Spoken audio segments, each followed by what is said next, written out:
टोट पटोट के दो मुर्गे थे दोनों थे होशियार। एक मुर्गे का नाम था गिट्टू, एक का नाम गिटार। एक मुर्गे की दुम थी काली, एक मुर्गे की लाल। एक मुर्गे की चूंच निराली, एक मुर्गे की चाल।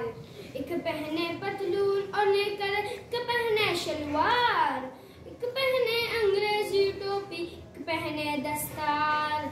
एक का ताता केक और बिस्कुट, एक का ताता अनार। एक चबाता लौंग सुपारी, एक चबाता पान। दोनों एक दिन शहर को निकले लेकर आने चार। पहले सब्जी मंडी पहुंचे, फिर लंडे बाजार। एक बोला मैं बाज बहादुर, तू है नरा बटेर। एक बोला मैं लगड़ बगीरा, एक बोला मैं शेर। दोनों में फिर हुई लड़ाई, टी टी टू टू टा।